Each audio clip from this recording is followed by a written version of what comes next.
Hi, how you doing? Justin here. Welcome to part 3 of Effective Practice. Today we're going to be talking about keeping a practice routine. Now, a lot of guys kind of shy away from the idea of having a practice routine. It feels a bit formal or whatever, but all of the times that I've given people a practice routine and they've managed to stick to it, they've made a huge amount of progress and really enjoyed it. So I'd really advise you to give it a try. If you can't stick to it and it really doesn't work for you, fair enough. You might want to stick to some of the other principles I talk about anyway, but I would really strongly advise you giving it a go. Now, if you go to the practice time area of my website, you'll be able to download a practice schedule. Now, it's kind of like a big chart basically, and in one column there's for date. The next column is things that you're going to practice on. The next column is little tips, things that you might have to remember. If you're practicing your scale, it might be, don't lift your fingers too far off the fingerboard or something. Then you've got a space for the time that you're going to practice. And then you've got tick boxes for each day of the week: Monday, Tuesday, Wednesday, Thursday, Friday, Saturday, Sunday, right? I don't think that you should practice 7 days a week, by the way. I think you should practice 5 days a week and have a couple of days. If you want to play guitar, just play for fun. Even for serious guys, I think it's a good idea to have playtime. So what's the point of having a practice routine? Why would I say that it's such a good thing? Well, the biggest reason is that it's a self-motivating tool.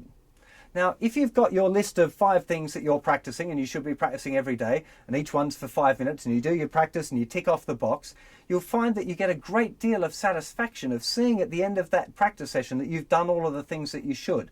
And it'll help push you forward into continuing to do that. Because it's a hard thing when you're on your own and you're trying to do this stuff. If you've got no one around you to kick your butt, it's really easy to just slip off and just go back to playing your favorite tune or whatever, and you won't really feel like you're getting anywhere, that you're making the progress that you should. That's the first thing.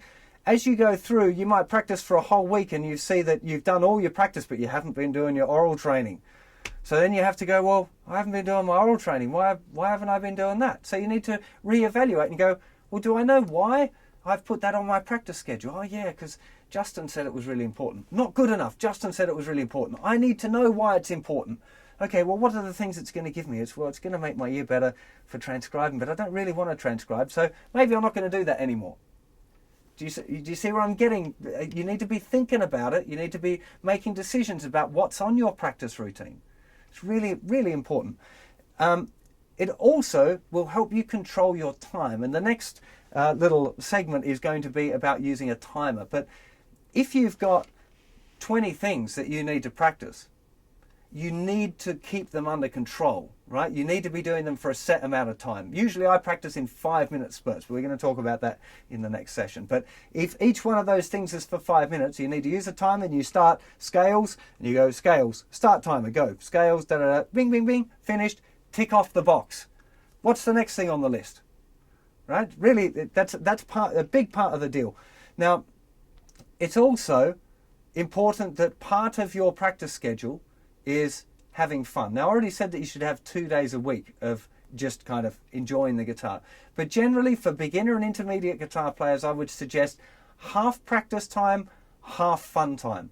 So if you can do half an hour practice a day, you're going to have 15 minutes of regimented timed practice on your practice schedule, and you're going to have 15 minutes of having a laugh, doing whatever you like. And it could be that for fun time, you're practicing the stuff that's on the list, especially if it's a song or something and you're really enjoying it, then do it. But that should be the fun time where it's okay to run off and play that, the opening riff to All Right Now that you really enjoy playing and you've been playing it for 20 years. That's fine to do that, right?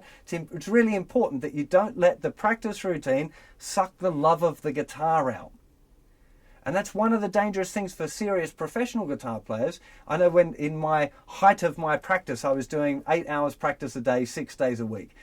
And I was gigging as well, but I didn't have a whole lot of fun time. And there were definitely periods where I found it pretty tough, and I wasn't enjoying it so much. Didn't really think about giving up because I really had a strong goal and I knew I wanted to achieve these things. So it is possible, but for a general player, I think it's really important that you have fun time where you can just be creative and play whatever it is that you feel like. It's a big deal. Now, as well as the general practice routine on my site, I've got a 1-hour workout. Now, it's kind of like the Steve Vai 10-hour workout, only a bit more realistic. Because a 1-hour workout, if you're a kind of intermediate to progressing beyond that into it, you want to get a bit serious about the guitar, 1 hour is a fantastic amount of time to do practice every day if you can. Let's say 4 days or 5 days a week. An hour a day you will achieve a whole lot, and you will notice progress within a week, and month on month you're going to be tearing stuff up. It really is amazing. If you stick to the sort of schedules that I'm talking about and you're using a timer, an hour a day is going to supercharge your playing. It really will. It's using a schedule, using a timer, which we're going to get to, having your goals sorted. It makes such a big difference. I've honestly seen some incredible results with guys that came in for lessons.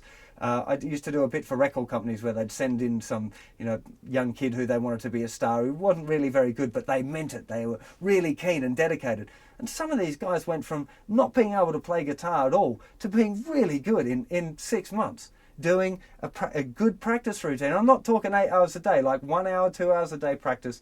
In 6 months, you can really, really make a big difference in your playing. Maybe not, it'll be Tommy Emmanuel quite, but you're going to have a lot of good skills. So have a go. So far we've talked about goal setting. So you know what it is, what you want to do. You sketched out your idea. Now you've decided, in the next one, you decided what it was you were going to practice. Now you've put it onto your practice schedule, and I want you to start trying to sort out your practice schedule. So you've got a really nice list of things to do, and just start playing about with it. This is a big deal. Learning how to practice well is really, really important. So I'll see you for another segment very soon. In fact, as soon as you probably finish this video, you can go and watch it, and it's going to be about using a timer.